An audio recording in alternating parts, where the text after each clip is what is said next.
नमस्कार दोस्तों, आप सभी को मेरा यूट्यूब चैनल में बहुत बहुत स्वागत है।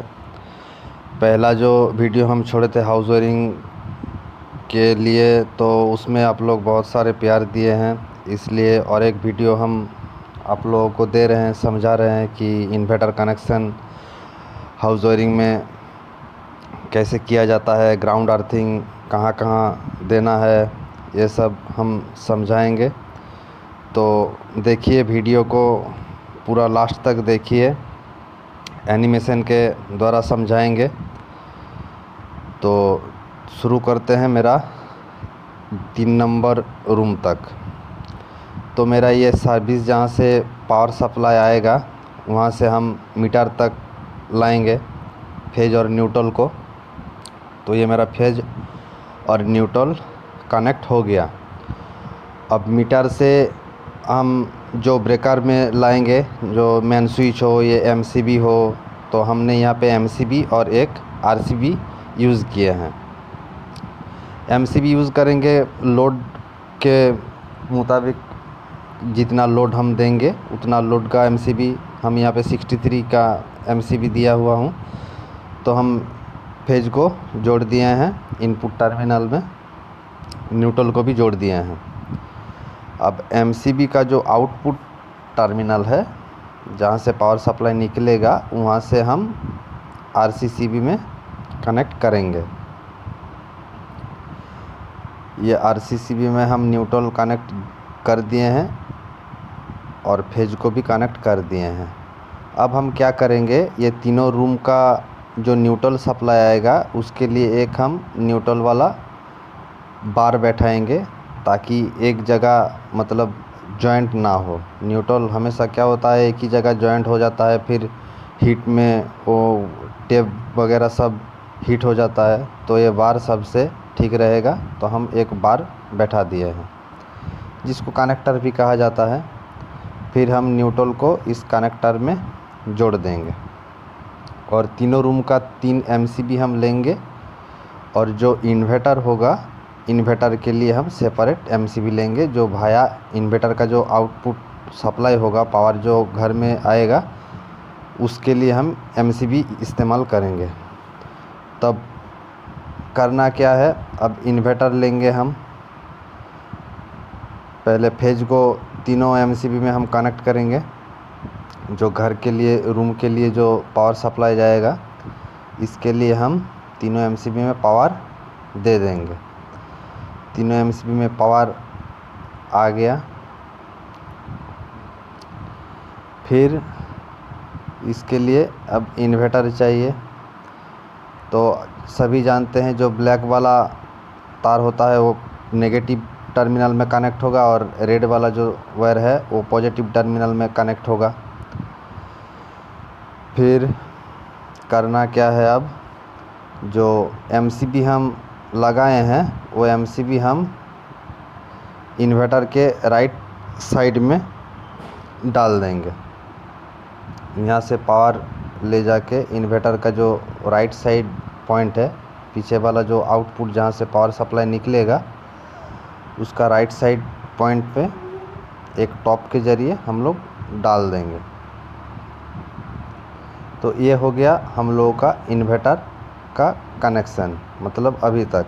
और जो एसी सप्लाई आएगा उसका एक टॉप में हम लोग इनपुट सप्लाई से ही जोड़ेंगे, ताकि मतलब इन्वर्टर से ही इन्वर्टर का पॉइंट होगा, ऐसा कोई सिस्टम नहीं रहेगा। जो पावर सप्लाई आएगा उसी में हम इन्वर्टर का कनेक्शन करेंगे। तो हम रूम में क्या क्या लगाएंगे, एक बल्ब, एक फ़ैन और एक बल्ब। जो एक बल्ब और एक फ़ैन इन्वर्टर में चलेगा और एक बल्ब हम लोगों का पावर सप्लाई में चलेगा। तो हम तीनों रूम में वैसा ही देंगे। तो पहले न्यूट्रल वाला सेपरेट हम कनेक्शन कर दे रहे हैं। पहले बल्ब, फैन और टॉप में जो सॉकेट में जो रहेगा न्यूट्रल, वो कनेक्ट करके हम इस बार में जोड़ दिए हैं। दूसरे रूम में भी सेम वैसा ही होगा, एक बल्ब, फैन और एक बल्ब, उसका न्यूट्रल जोड़ के, फैन का न्यूट्रल जोड़ के और एक बल्ब का न्यूट्रल जोड़ के और सॉकेट का न्यूट्रल जोड़ के हम लोग ये कनेक्ट कर दिए हैं यहाँ पे।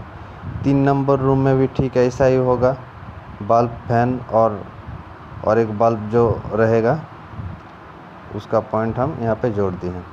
अब करेंगे जो ग्राउंड का अर्थिंग होगा, ग्राउंड का अर्थिंग का कनेक्शन हम कहाँ कहाँ करेंगे, तीनों रूम का जो प्लग पॉइंट है उसका जो मोटा वाला पिन है उसमें कनेक्ट करेंगे। और आप लोग फैन में भी एक पॉइंट रख सकते हैं, फैन में भी ग्राउंड अर्थिंग लगा सकते हैं, उसके लिए कोई मतलब दिक्कत नहीं है। जहाँ जहाँ पॉइंट रहेगा, जहाँ जहाँ बॉडी का मतलब बैक करंट मिलता है वहाँ वहाँ हम लोग कनेक्ट कर सकते हैं अर्थिंग। अब इधर हो गया। अब जो बल्ब फैन का जो पॉइंट निकलेगा, जो स्विच निकलेगा वो कनेक्ट करके हम रख देंगे। फैन का तार आएगा रेगुलेटर में, बल्ब का आएगा स्विच में, और दोनों बल्ब का स्विच में कनेक्ट कर देंगे। तीनों रूम में सेम ऐसा ही होगा। बल्ब का स्विच जो हम लगाएंगे, बल्ब का स्विच में लगाएंगे। फैन का जो आएगा, फैन का रेगुलेटर में आएगा। अगर रेगुलेटर नहीं होगा तो डायरेक्ट स्विच में आएगा। तो ठीक इसी तरह 3 नंबर रूम में भी वैसा ही होगा। ये कनेक्ट हो गया। अब करेंगे सॉकेट का, और जो स्विच से हम फैन चलाएंगे उसका। तो ये वाला स्विच में हम रेगुलेटर में जोड़ देंगे, और नीचे वाला जो स्विच है उसमें सॉकेट में जोड़ देंगे। तीनों रूम में भी सेम होगा। फेज हमेशा राइट साइड में ही करना चाहिए, मतलब ये सिस्टम है, राइट साइड में हमेशा फेज होना चाहिए। अब हम करेंगे इन्वर्टर का कनेक्शन। तो एमसीबी में हम तीनों रूम में इन्वर्टर का पावर लेके जाएंगे। ये जो येलो वाला तार हम यूज़ किया हुआ हूँ वो इन्वर्टर के लिए है। अब करना क्या है, इन्वर्टर का पावर हम किस में देंगे, एक बल्ब और एक फैन, क्योंकि ज़्यादा लोड हमको इन्वर्टर में देना नहीं है। एकदम जितना बैटरी बैकअप चाहिए हम लोगों को उतना ही लोड चाहिए। ज़्यादा टीवी फ्रिज सब अगर इन्वर्टर में दे देंगे तो 10 मिनट में ही इन्वर्टर गुल हो जाएगा।